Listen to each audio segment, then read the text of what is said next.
একটা wife killing মামলা ছিল, জাজমেন্টে আসামি খালাস পেয়েছে। এই আসামির বিরুদ্ধে প্রথমত একটা এই ডিসিস্টের এই মামা একটা অপমৃত্যুর মামলা দায়ের করেছে। ওই অপমৃত্যুর মামলায় রাষ্ট্রপক্ষের সাক্ষ্য প্রমাণে আমার বিরুদ্ধে কোনো এলিগেশন না থাকায় আসামি অব্যাহতি পায়, খালাস পায়। পরবর্তীতে কথিত ঘটনার 2 মাস 24 দিন পর এই ডিসিস্টের মা একটা হত্যা মামলা দায়ের করে। ওই মামলাটা বিজ্ঞ আদালত তদন্তের জন্য দিলে প্রথম তদন্ত প্রতিবেদনও আসে যে ঘটনার কোনো সত্যতা পাওয়া যায়নি।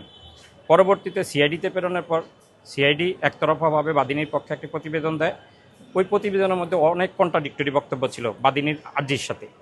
আমরা বিজ্ঞ আদালতে বাদীনির আর্জি এবং সিআইডির যে প্রতিবেদন সেটা কন্ট্রাডিক্টরি যতগুলো বক্তব্য আছে সেই কন্ট্রাডিক্টরি বক্তব্যগুলো আমরা উপস্থাপন করেছি। বিজ্ঞ আদালতে টোটাল 13 জন সাক্ষী রাষ্ট্রপক্ষে সাক্ষী দিয়েছেন। আমরা 11 জনকে জেরা করেছি, 2 জনকে রাষ্ট্রপক্ষ পরবর্তীতে জেরাতে সম্মুখীন করতে পারেন নাই। 13 জনের মধ্যে অসংখ্য কন্ট্রাডিক্টরি বক্তব্য আছে। শুধুমাত্র PW2 এই ডিসিস্ট এবং আসামির সন্তান, নাবালক সন্তানকে রাষ্ট্রপক্ষ সাক্ষ্য প্রদান করেছে। তার সাক্ষ্য প্রদানের মধ্যে বাদীনির জবানবন্দির সাথে এবং বাদীনির আর্জির সাথে তাও কন্ট্রাডিক্টরি বক্তব্য আসছে। রাষ্ট্রপক্ষ একটা লাইন এই আসামির বিরুদ্ধে প্রমাণ করতে সক্ষম হয় নাই। বিজ্ঞ আদালত আমাদেরকে বেকসুর খালাস দিয়েছে।